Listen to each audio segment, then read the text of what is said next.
Okay, this essentially is a list. It's a list of what here? This is a list. What's a list? What is it a list of? Think about what we talked about yesterday in class. If you can recall that. I know you have a lot of information thrown at you every single day. But we talked about something specific yesterday. This portion of Scripture ties back into what we started talking about yesterday. What is this a list of, Tanner? Oh, well, I know what we were talking about yesterday. What were we talking about? Well, I mean, I don't know if this is what you're like referring to, but how I'm stuttering. No, that's totally fine, man. What do you I remember don't from know what I was yesterday? gonna say. Mine went blank? Abby? Sorry, Abby? It's listing who he agreed to. This is a list of people, individuals or groups of people that have eyewitness experience with the resurrected Jesus. And here's how I'm going to introduce this whole topic or continue this whole topic. If we had time and had interest, we could theoretically, at least in the pre-COVID world, it might have changed since COVID started, but you used to be able to go to the courtroom downtown on MLK in the middle of the heart of Fort Myers. You could go into any courtroom and just sit there and observe any case, in most cases, okay? And if you're in a courtroom setting, okay, there's someone, if you have no idea, if you've never seen a movie with court or never been in a courtroom setting or have no reference to what court is like, what's going on essentially is someone's accused of a crime, whether it's serious or minor. Someone essentially is waiting for a sentence, guilty or innocent, okay? In a courtroom setting, if someone is on trial and you had 500 eyewitnesses come forward and say, yes, I was there, this person did this. I can tell you in detail what I saw. They did this to that person, it was this individual. I saw it with my eyes.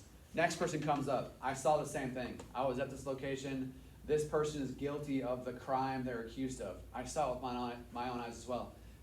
Person after person after person, 500 times over. In a courtroom setting, guys, you have a beyond case closed verdict, meaning it doesn't take anything close to 500 eyewitnesses to convict someone. If you just had 15, if you had 5 sometimes. If you had 5 eyewitnesses come forward and say, yes, I was at the same scene at the same time, this individual who's accused actually did do what he's accused of, or she is accused of. I saw it with my eyes, they're guilty. 5 people say that. In most situations, guys, that person's guilty. Like they are sentenced and imprisoned based on 5 eyewitness accounts. Why am I even talking about this? Because what Paul is saying here in this verse, you have more than 500 eyewitnesses of the resurrection of Jesus. What I'm saying is, if, this is kind of a silly illustration, but if the resurrection of Jesus was on trial, is it true or false? The resurrection of Jesus. Is he lying or is he telling the truth? And 500 people came up, individual people came up and said, I know it sounds crazy, but I saw resurrected Jesus with my own eyes. And this is what happened. This is what he said. This is what he did in detail. Person after person after person after person after person after person after person after person after, get the point, 500 times. You have a case closed situation that actually happened. And yet, this is still, the resurrection of Jesus is still questioned. And one of the reasons people still question is, how do we know what the Bible is saying is true? Which we'll start talking about today more. Right? The overarching topic we've been talking about is, how do we know the Bible is trustworthy? Yeah, I get it. Paul's saying that 500 people saw Jesus. How do we know he's not making it up? How do we know that he didn't just add that? How do we know that he didn't just change the story, right? We'll start talking about this, okay? But this original point is for those who currently do believe the Bible is true. If you currently do believe the Bible is true, the Bible is saying that you have 500 eyewitnesses. That's a huge number, guys. That's astronomical, actually. that's enough to say that definitely happened. Okay? The member verse says, after he appeared to the 12, after he appeared to Peter, this is Peter, remember, Cephas is his real name, his ancient name. He appears to Peter, then he appears to the 12 disciples. After he appeared to the 12 disciples, he appeared to more than 500 other brothers and sisters. This, by the way, is something that I would love to have conversations about with people in heaven. Like when you get to heaven, you'll be able to communicate with people who are there. It's not just you sitting around being bored to death. It's boring. Literally, you will never be bored in heaven. Not for a second. So if you currently think heaven's going to be boring, you literally have a misunderstanding of what it is. One of the many fascinating things about heaven is you get to communicate with other believers who are there. These 500 people, we have no idea who they are. They're not identified. We have no idea, like, what was the interaction? How did Jesus appear to you? Where were you? What time of day was it? What did he say? What did you say? What was your reaction? Like, all the details are missing. All we know is that he actually did it. And what I'm saying to you is it'd be fascinating to have a conversation with any one of these people in heaven. Tell me about that. Paul said in 1 Corinthians 15 that you guys all saw him. What was your perspective? What's your story on this? What did he say? What was it like? Like, this is one of the fascinating parts of heaven, is you get to have active conversations for all eternity with anyone there, including Jesus himself, right? So Paul's saying more than 500 people saw him at one time. Then he says this. Why would he say this? Oh, thank you, Paul. Thank you for the random fact. Why would he say that line that's highlighted? Use logic. What's a logical reason why he would put that in there? And what I'm going to say to you is the Bible, there's no wasted words in the Bible. There's no wasted phrases. They're not coincidences. Everything's there intentionally. So when Paul says most of them are still living, why would he put that in there? Abby, I saw your hand first. Maybe to show that there are other eyewitnesses, and so if they need like more than one person to ask about what happened, they could go to them. If they need to ask someone about what happened, Paul's saying you can go directly to them. This is what's happening, guys. Paul's writing a real letter. This is an actual letter. We see it like on the screen, right? Or reading our Bible. In the original form, guys, this is a letter. He's writing an actual letter to an actual church. Real people at a real church. And what he's saying is, guys, 500 people, more than 500 people saw Jesus in resurrected form. If you don't believe me, go ask them yourself, because most of them are still alive. He's not hiding. He's not saying, this is a big conspiracy. All 500 of us are just, we're all in on it. We're all making this up. He's essentially saying, if you don't believe me that we all saw, or they all saw the resurrected Jesus, all you got to do is go talk to them. You could go talk to all 500, or most of the 500 of them, right? If you don't believe me, go talk to them yourself. Not hiding, right? There's no conspiracy here. Go talk to them yourself. They'll tell you what happened, right? Interesting, he says this. Most of them are still living, though some of them have fallen asleep. What is he talking about here? This is a euphemism. Anyone know what a euphemism is? This is the final call for retakes or pictures. Photographers about ready to take down the camera and leave, so if anybody did not get their picture taken that wants to, you need to go immediately. Thank you. Anyone in here? Picture retakes? Yes, sir. Tanner speaks for all of you? Yeah, I All right. just speak for everyone. Does anyone know what a euphemism is? I'm not trying to bore you. I think this is an I don't interesting know. fact. You should know this in real life. What is a euphemism? Anyone have any idea? Anyone ever heard of the term? It's like. Not euthanasia. That's something different. Light up for Why are you singing the answer? What is it? Metaphor? No, it's not a metaphor. I mean, not really. Not technically speaking, no. Hayden? Is it like exaggerating? Nope. A good guess. That's not exaggerating. Sierra? Is it like the fact that what the young can do and like what the old can't do? Like how young people can do some stuff and like how you used to be able to do something? Good guess. Nope, Hayden? An understatement? Closer. That's the closest answer so far. Abby? Making it less harsh. Bingo. Like for the youth. Because So- like like little kids, you can't just tell them to Oh, okay. you can't be super harsh. I think that's the most accurate answer so far. Euphemism is like what he's it's like this. I'm paraphrasing this. This is the idea though. With a euphemism, it's talking about something that's hard to talk about, or serious to talk about, or weighty, whatever you want to think. It's a difficult topic to talk about, and you say it softly, gently, professionally. And what he's saying here is, most of these 500 are still alive, but some of them have fallen asleep. He's not talking about taking a nap. So Paul's not saying, it's kind of funny to think about. Paul's not saying, guys, 500 people saw Jesus. If you don't believe me, go ask them yourself, unless they're taking a nap. Because some of them have fallen asleep. If they're taking a nap, don't bother them. That's not what he's saying. It's kind of funny to think about. But he's not talking about actual literal sleep. So in a way, it's a metaphor. Whoever said that, it's similar to that. It's a soft way of talking about something serious. He's talking about death. Death is something serious. He says they've fallen asleep. It's very, very interesting to me that if you track the theme of death throughout the Bible, a number of times death is actually mentioned with the idea that it's falling asleep. Why would you think that God, the Bible, would describe death as falling asleep? You're dead. You're not sleeping, so it's not a literal term. And yet, a number of times in the Bible, you see different authors refer to death as falling asleep. Why would they use that term? Abby? Because like when you die, your spirit either goes to heaven or hell. So like your body's falling asleep, but your spirit's. That's exactly it. The Bible uses the phrase falling asleep because here's the deal, guys. This is a side point, but it's related.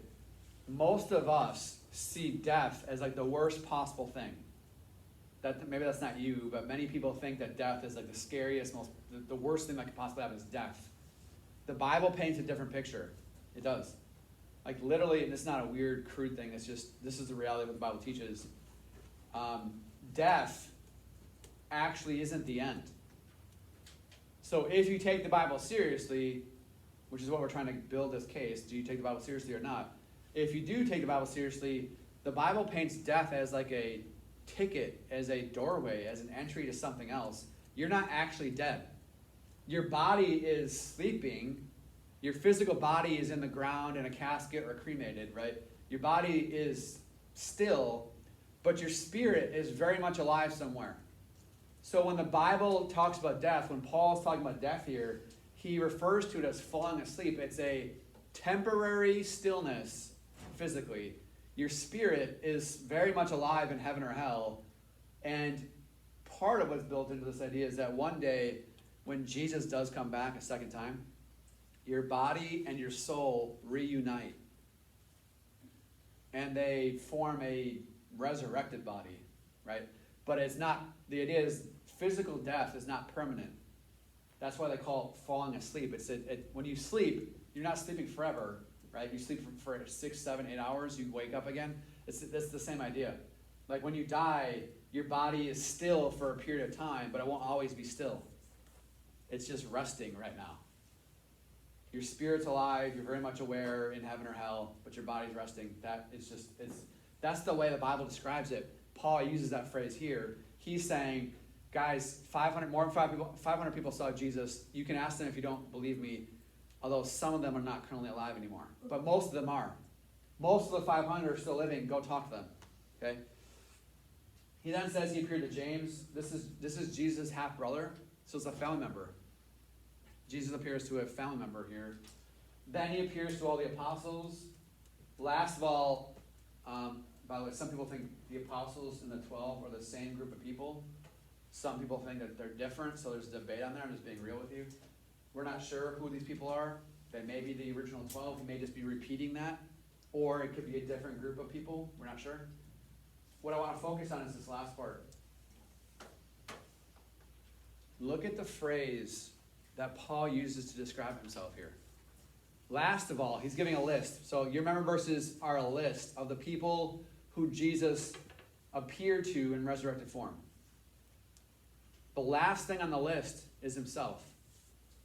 And part of the reason he's last is because he actually, in chronological, sequential order, is the last person to encounter the resurrected Jesus. So, in a sense, he's last because he's the last one to see him, right? He says, last of all, he appeared to me, Paul. Also, as to one abnormally born. That's a very interesting phrase there. I'll introduce it this way, just for a couple minutes. Do any of you guys know the story of Paul? Or Saul, I should say that, Saul. Who was Saul? What was he into? What did he do? Nico? Persecuted Christians. Be more specific. That's correct, but be more specific than that. What do you mean by persecution? He killed one. He would kill them directly or indirectly? What else did he do? He killed a bunch of Christians and going around saying and asking if you're a Christian, and you said yes, he'd kill you. And then one day God blinded him and was talking to him, and then he changed his name or something like that. Okay, there's a lot to unpack here. I'm not going to spend a ton of time on this. You should know, if you don't already know, that Paul was once Saul. So before we know him as Paul. Before he's Paul, he's actually another name. Same guy, different name. Saul. Saul, if Saul existed today in America, we would consider him a terrorist. Think about this. Just think about this. This is what he's doing. If there was a dude in America right now who was widely known as being on the hunt for Christians, actively looking for Christians, hunting them down, arresting them, torturing them, and or killing them, we would all be on alert, and we would all consider this person a terrorist. Of maybe not the same kind of terrorist as 9/11, but it's still a terrorist of sorts. Paul is actively engaged in tracking down and harming Christian people. Everything changes in Acts chapter 9 when he has this encounter with Jesus. The resurrected Jesus. He's another one who saw the resurrected Jesus. Does anyone who know the story in Acts chapter 9, does anyone remember what time of day it is? This is a detailed question, but in that story, it's really quick, so if you read it fast, you can miss it. What time of day is it, Braden? It was during the day, the sun's still out. Correct. It's even more detailed than that. That's correct. But what anyone realize what time it is? This is Acts chapter 9. This is Paul's story of how he sees the resurrected Jesus. Anyone remember what time of day it is? Braden's, you're right. What is it? Was it noon? It was. It was noon. That might seem like an insignificant fact. What I'm saying to you is there are no insignificant facts in the Bible. I'm saying in that story in Acts chapter 9, the Bible, God, the Holy Spirit makes it a point to mention that it's at noon. What time of day is the sun at its highest, brightest peak? Most say noon. You think it's a coincidence? It's not. What happens in the story, if you don't know, is Paul is on his way to kill more Christians. He's on the road. He's on a mission to imprison, torture, and kill more Christians. At noon, Jesus appears in resurrected form. It says that Paul was blinded by a light brighter than the noonday sun. Literally, guys, it's the idea that the sun is the sun at noon, if it's not cloudy. On a sunny day at noon, there's not a brighter source of light that we know on earth. The noonday sun is the brightest light that we as humans know about. And in the story, it makes a point to share that Jesus in resurrected form is brighter than the noonday sun and blinds Paul because it's that bright. And what we're saying here is, if you do a study on Paul's life, what he's essentially saying is, I am not worthy. I'm not even close to worthy of to have been able to see Jesus in resurrected form. That's what he means by this phrase here. This phrase actually means, if you do a deep dive on it, it's the picture of a stillborn baby. It's graphic, actually. A stillborn baby, a miscarriage, right, where a baby's born and there's no heartbeat. That's a very serious, graphic thing. And what Paul is saying is, I'm like that. I was helpless. I was dead to spiritual life, right? I am not even close to worthy of being seen or having seen the resurrected Jesus. And yet I did, right? He's humble here. He's extremely humble by using this phrase. And the point is that Paul himself saw Jesus as well with his own eyes. He's not one of the 12, okay? He's not one of the originals, but he does end up writing most of the New Testament. Last point on this, guys. Paul's life is a huge example. If you know someone right now, any one of you, if any of you know someone, a family member, a friend, a distant cousin, whatever, if you know someone in your life who you think is like, will never become a Christian, the person is so lost, so sinful, so rebellious, that person will never become a Christian, right? Don't be so sure. Because God changed Saul's life radically. I could share stories of my own life. Really quick synopsis is, there was one dude in high school, I became a Christian in junior year high school. I was all in, sold out right away. And I still am all passionate about Jesus and God and the Bible. But even in high school years, I was really passionate about actually becoming a Christian. There was this one individual who, my best friend and I, who was also a Christian, we viewed this guy as like, he was our friend, but he would also tease us, name call us, nitpick us, mock us in our beliefs about Christianity. We essentially served and helped and listened and tried to pray for this individual. By the time we graduated high school, he actually became a Christian. And we were like surprised. And there's a lot more to say about that story, but the idea is it's like this Saul-Paul story.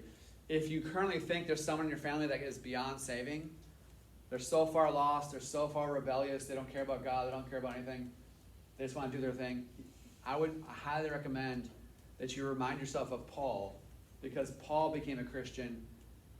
Love on that person, help them, pray for them, serve them any way you can, right? Consistently do that. You never know what God can do. God can change the most rebellious heart and make them Christians. It's happened multiple times. It happened here, okay? Paul's just saying, man, I'm not worthy of this. You can feel the weight of it, okay? There's more to say about that, but for the sake of time, we're going to move on. Your member verses are these right here. Let me quickly make an offer to you, okay? This is the first time I've said this in freshman level classes. I said the first two classes this morning, but I haven't introduced this yet to you guys in the school year.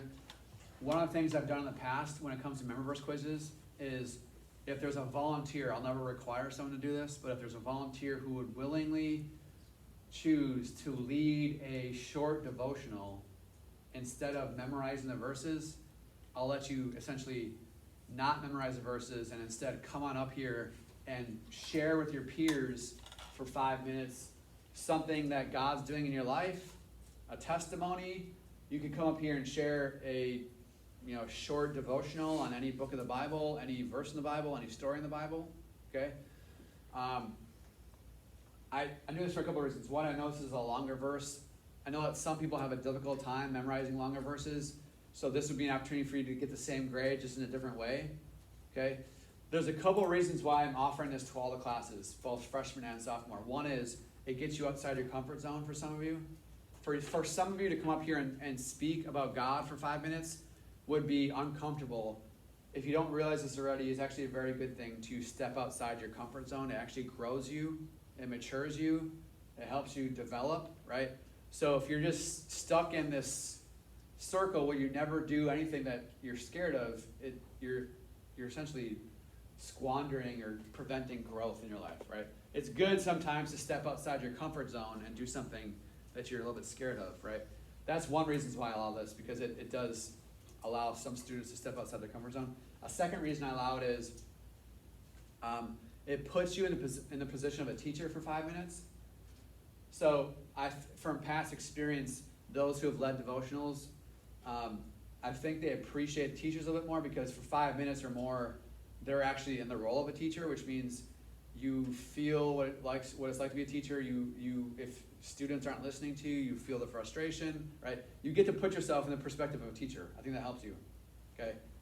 It's one thing to sit in the seat and just pretend like you're listening or not listen, or maybe you are listening. It's a whole other thing to actually have to talk for 5 minutes. You appreciate your teachers more if you step into this role. Those are just two side reasons. The two main reasons I allow this are, if you come up and lead a devotional, I've noticed that you have an audience with your peers. In the past, so this year's juniors and seniors, when I did this, I noticed that a number of times when students would come up and lead a devotional, the attention level from the students went up because a peer of theirs is talking. So you have an opportunity as a student to influence your peers for God. I'm just telling you, if you volunteer to do this, history says that many students, their interest level peaks up. So you can actually influence your peers for God. That's a good thing. The last reason is that you own it. If you come up here and lead a devotional, you're owning the Bible. That means you take it seriously. That means you believe it, most likely. It means that you want to share your perspective on the eternal truth. So there's a number of reasons why I allow it, that I'll continue to offer it. But it's completely voluntary. I'm not going to call on anyone to do this. It's completely your choice.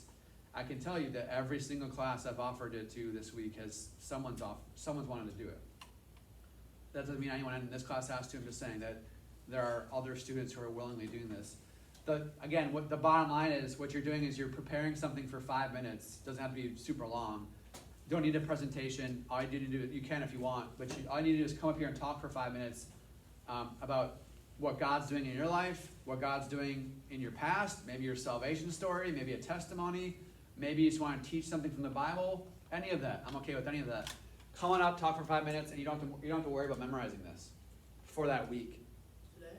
No, not today. It's not going to be spontaneous. I'll let you prepare things. Okay, so it's not spontaneous. Last thing I'll say is, if you're considering this has happened in the past too, so I've been talking about the positive end. There has been some students have come up in the past, and they say something like this. Hey guys, this is my devotional today. There was this guy named Daniel, and he wound up in the lion's den, and Daniel loved God, and when he was thrown into the lion's den, he prayed to God that the lions wouldn't eat him and bite him, and it happened. God protected them. Thank you. It's like a 2-minute, 1 minute, 5th grade level Sunday school lesson. That's not what I'm talking about. So give me some substance. Don't come up here and say, okay, John 3:16, for God so loved the world, he gave his only begotten Son. Whoever believes in him will have eternal life. I think this means that we go to heaven if we believe in Jesus. Thank you. No, we don't. That's not what I'm talking about. So give me something that I need to know that you spent some time preparing it. Okay, don't just come up here and wing it. If I sense that you're not prepared, I'm grading this. So I'll be grading your devotional. I'll be more lenient on the person who's leading a devotional than the member verses. So with all that said, is there anyone who'd want to lead a devotion this week? It wouldn't have to be today. It wouldn't have to be tomorrow. You could do it Thursday or Friday. Spend some time preparing a devotional. If you're going to come up here and don't take it seriously, so this is an opportunity for you to actually teach your peers something about the Bible. I've had some really, really powerful ones in the past. But again, I'm not going to force anyone to do this. Is there anyone who'd want to do it this week? I bet you Keenan will have it. Yeah, Keenan is one of the students who volunteered.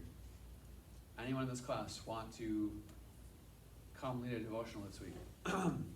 If not, everyone's memorizing the verses. I do one. Do you want to lead a devotional this week? Yeah, I do. Is it going to be serious, or are you going to be joking around the whole time? No, I'll be serious. All right. So TJ, you let me know if you want to do it on Thursday or Friday. You don't have to memorize this. The rest of you, member verse quiz on Friday. I pushed it back a day since we did not talk about this yesterday. So the member verse this week is not on Thursday, it's Friday. I put it on RunWeb, it's also on the board here. I changed it from Thursday to Friday. So Friday's member verse quiz, okay? let's continue studying this chapter here. We are on page 60 of the textbook. Anyone not have a copy of the textbook? I have one extra copy. Case for Christ. I saw Abby's. You pass this down. Case for Christ. Case for Christ, that's correct. All right, guys.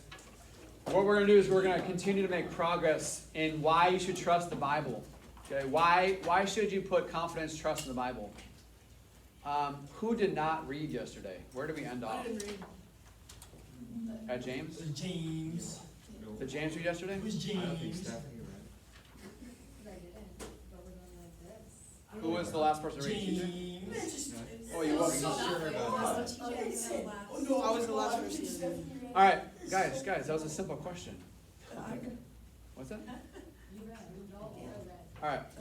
What we're going to do is we're going to continue this conversation. There's a lot of very, very important information to get to, okay? I don't know what you think of this information. I'm going to say to you this is some of the most important information that we will cover the entire school year because this evidence here holds a lot of weight. We ended around the verses on page 60, okay? The point that 500 eyewitnesses who are saying that Jesus resurrected is a powerful number. That's an astronomical number, okay? That's just one puzzle piece. If we're building a puzzle here, and the puzzle says you can trust the Bible, okay? There are a number of different puzzle pieces that you add to the overall puzzle. One of the puzzle pieces is the eyewitness number. That's a large number. Another piece of the puzzle is the people who are saying that Jesus resurrected had no motive to lie about it. They had no motive. In fact, if they had a motive to lie about it, it was to lie that it didn't actually happen. Okay? Because by saying it happened, they are all tortured, killed, and imprisoned. They're not getting rich. They're not getting women. They're not getting powerful. They're getting torture by saying that Jesus rose from the dead. Okay? So that's another piece of the puzzle. The third piece of the puzzle, another piece of the puzzle that we're going to talk about today, is the ancient copies. They're called manuscripts. When you hear the word manuscript today, all you need to think is it's an ancient copy of the New Testament. That's all a manuscript is. Ancient copy of the New Testament. Okay? I'm gonna just review one paragraph, then we're going to talk about a new topic here. The paragraph I want to briefly review is right underneath the Bible verses on page 60. James, can you read that on page 60, right underneath the bold Bible verses? Would that be playing telephone? Or Then that would be do you. Okay. Tanner, bro. Thank you, James. Just the first one. okay. Do you see what that means? By the time Paul got his lessons in Christianity 101 in Damascus and Jerusalem, the Christian church was already teaching that Christ died for his sins, was buried, and was raised from the dead. That's the creed Paul received and passed on. This wasn't 100 years or 50 years or even 30 years after Jesus' death. This is 2 to 5 years after Jesus' death. And experts said that's too far, too fast for legend to have developed and wiped out a core of historical truth. Thank you. Last warning. Sir. I'm about to write you out. Too many side comments, distracting. This is super important, okay? What he's saying here is, we already talked about this yesterday, but the point is, let's say Jesus died in the year 30, which most people think that's accurate. Like non-Christians think that's accurate. He died in the year 30. If you do a date on the first gospel books written, they're roughly 30 to 50 years later. So let's say, worst case scenario, I'm making this up, the Gospel of John's written in AD 80. AD 80 is not the best. That's the year 80. Okay, so Jesus died in the year 30. John is written in the year 80. That's 50 years. You might think that's a long time. Let me just say a couple things. One is a reminder to you. I think we talked about this yesterday. If, at the age of 15-ish, you saw someone that you know, a family member or friend that's currently fallen asleep, dead, if someone that you love is currently passed away, and you saw with your own eyes them rise from the dead, you would be able to recall that situation in detail 50 years from now. Because it's so crazy, it's so amazing. Assuming that you don't have some kind of like dementia or something, in 50 years, you would be able to recall that resurrection in detail. Because it was so powerful, so influential, it was so crazy, right? That's what's going on with the disciples. All the disciples, anyone who sees Jesus, right? Even if it's 50, that's the worst case scenario. Many people are saying 30 years. So that'd be around the age of 45 for you. 45, you're still, most people are very, very, very alert mentally. So if something like a resurrection happened and you saw it with your own eyes, you would be able to remember it in detail 30 years later. Okay? On top of that, what you have here is before the Gospel of John was written in the year 80, okay? What's being said in this paragraph is the main teachings were already being passed around. So before the Gospel of John appears in its full completed form, parts of the Gospel of John are already being passed around, and they're already being passed around just a couple years after the year 30. So in the year 33, there's already portions of the Gospel of John being passed around from believer to believer and already seen as authoritative. Okay? It's not 100 years, it's not 500 years, it's like 1, 2, 30, or 50 years. That's significant because the more time that passes, the more people can manipulate the message, change it, lie about it, make it up. But what we're saying is if it's happening 2 years after the death of Jesus, resurrection of Jesus, that's not enough time. Because anyone who would try to change the message, everyone who had seen it still alive, they could say, wait, that's not true, that's not true, that's not true. Right? TJ? I have a question. Is it related to this? Yeah. Okay. When Jesus was crucified, Yes. and then he died, and then 3 days later he came back, whatever happened to him? Did he stay for a while and then go back to heaven, or did he die again? What happened? Oh, okay. We'll actually see this in the Gospel of John, so we will see what happens. The short answer to your question is he actually makes a couple of appearances on earth. So in the Gospel of John, we'll see he appears to this right here, this reference, he appears to the 12, is found in Gospel of John. So after he raises from the dead, it's kind of like come and go. He just appears out of nowhere and then disappears. Comes, goes. Comes, goes. And there's different stories. And then the very first chapter of the book of Acts tells us what happens. He doesn't just die again. He can't die. He's eternal. He's at that point, you can't kill him. He's alive. What he does is he ascends. He ascends into heaven right in front of them. So they're watching him ascend into the heavens, and then he disappears. By the way, when he comes back, it says that he's going to come back just like he disappeared. So the way he left is how he's coming back. He's going to come back on the clouds second time. But to answer your question, he appears a few times to a number of different people, and then he just ascends into heaven. Okay. Let's continue this topic because there's some very important, as quickly as we can. We need to start talking about the number of ancient copies the New Testament has. This might sound boring initially, but hopefully you get the point. Let's start reading this. The bottom of page 60, top of page 61. Who's next in line? Yes. Steph? I had another objection ready though. When I hold a Bible in my hand, what I'm really holding are copies of the ancient historical records. The original manuscripts of the biographies of Jesus, Matthew, Mark, Luke, and John, and all the other books of the Old and New Testaments have long ago crumbled into dust.